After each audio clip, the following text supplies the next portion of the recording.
U.S. President Joe Biden piled pressure on Republican lawmakers Wednesday to move quickly to raise the country's $31.4 trillion debt ceiling or risk throwing the U.S. economy into a recession that would kill thousands of jobs.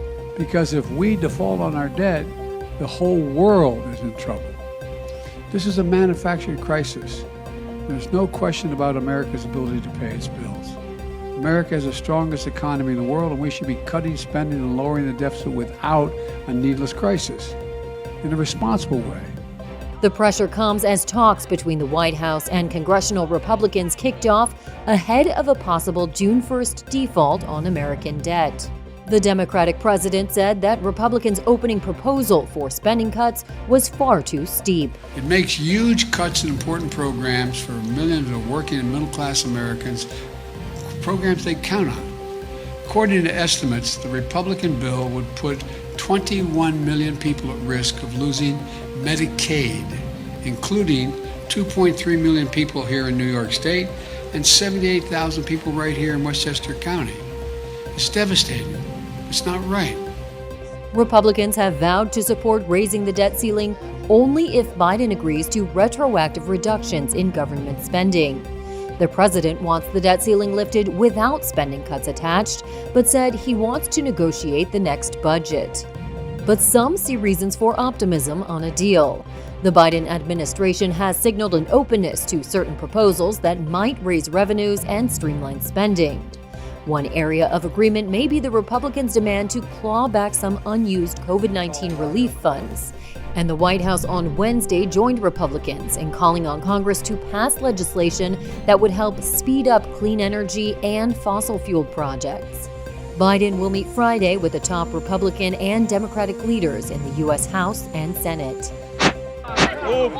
Republican Congressman George Santos on Wednesday pleaded not guilty to federal charges of fraud, money laundering, and theft of public funds.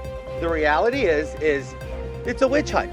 The U.S. representative from Long Island has been reportedly under investigation since winning his first term in 2022, after media reports revealed he'd fabricated almost every aspect of his personal and professional history.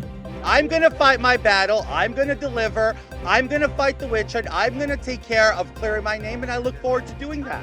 He added that he had no intention of resigning and would run for re-election in 2024. The unsealed 13-count federal indictment charges 34-year-old Santos with defrauding prospective political supporters by laundering funds to pay for his personal expenses and illegally receiving unemployment benefits while he was employed. It also accuses him of making false statements to the House of Representatives about his assets, income, and liabilities. 9 House Republicans have so far called on Santos to resign, including 6 from his home state of New York. But number 2 House Republican Steve Scalise said the caucus would withhold judgment on Santos. So there is no bar to him continuing to serve in Congress. James Sample is a law professor at Hofstra University and said that if Santos won't quit and his fellow Republicans won't force him out, voters may be stuck with him until the next Congress, if not longer. The only legal bar to serving in Congress that is sourced in a criminal conviction would be if you were convicted of treason. That's not on the table by any stretch of the imagination. So then it becomes essentially up to a vote of the House members, and it would take a 2/3 majority vote to expel him from Congress. This has only happened about 20 times in American history when you combine both the House and the Senate. So this is very, very rare. And that's going to involve a political calculation. Republicans currently hold a razor-thin 9-seat advantage out of 435 House seats. And GOP leaders appear unwilling to risk losing even one by forcing Santos out and triggering a district special election. Santos is due back in court for his next appearance on June 30th. Israel's Air Force hit Islamic Jihad targets in Gaza for a second day on Wednesday, and Palestinian militants in the enclave began launching rockets across the border. Sirens sounded and people, including these beachgoers in Tel Aviv, were sent running for shelter. Esti Shabelis lives in Tel Aviv. It's frightening for both sides. It's frightening for us, to run to shelters. I recall the past, and that was terrible. And I think it's terrible for Palestinian children who don't have shelters as well. So I can feel for both sides, and it's a very, very sad situation. The military said it was trying to hit rocket sites preemptively as blasts rocked different points, including what witnesses described as a training camp in the northern part of the Gaza Strip and an open area in the south. Several were killed, medical officials said. Their identities were not immediately clear.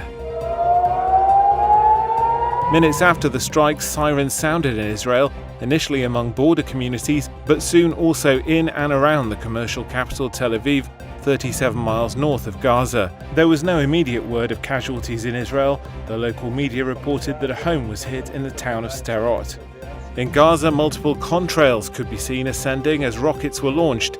Mid-air explosions signaled interceptions by Israel's Iron Dome aerial defense system. On Tuesday, Israel launched a series of strikes it said were aimed at senior leaders of Islamic Jihad, responsible for planning attacks against Israel. At least 10 civilians were killed in the strikes, as well as 3 senior commanders. There was no immediate claim of responsibility for Wednesday's rockets. Islamic Jihad had promised to retaliate for the strikes.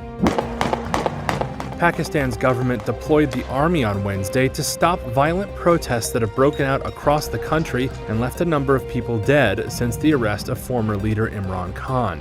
Prime Minister Shehbaz Sharif on Wednesday warned protesters the government's response to the unrest would be, quote, iron-handed. At least 5 people are dead in violent clashes between protesters and police, dealing a blow to Pakistan's stability while it suffers a severe economic crisis and faces a delay to an International Monetary Fund bailout that's lasted since November. Khan's supporters stormed government buildings following the former prime minister's arrest in a land fraud case on Tuesday. Other state buildings and assets have also been attacked and set on fire by protesters, escalating tensions between Khan and the army. As protests rage on, the former international cricket star turned politician is now under the custody of Pakistan's anti-graft body for 8 days for further questioning, according to a government advisor. If convicted, Khan will be disqualified from standing for office, possibly for life. Pakistan is due for elections later this year.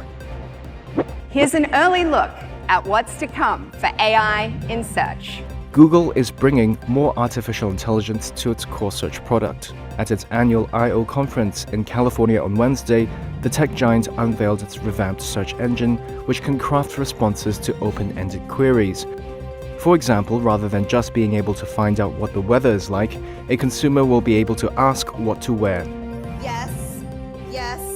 CEO of Google parent Alphabet, Sundar Pichai. We have an opportunity to make AI even more helpful for people, for businesses, for communities, for everyone. US consumers will be able to gain access to a trial version of Google's revamped search engine called the Search Generative Experience in the coming weeks via a waitlist.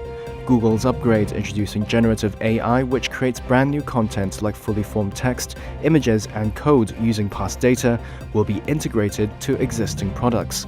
Consumers can look forward to AI drafting messages on Gmail and more advanced photo editing on Google Photos.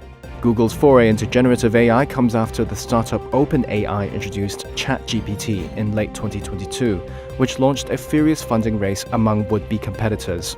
OpenAI, backed by billions of dollars from Microsoft, has become for many the default version of generative AI. Users have used it to spin up term papers, contracts, travel itineraries, even entire novels. Since ChatGPT's rollout, Google has found its perch as the top portal to the internet in question, and at stake is Google's estimated $286 billion search ad market. At Monday's conference, Google also took the wraps off its new foldable Pixel phone and its new mid-range smartphone, the Pixel 7a.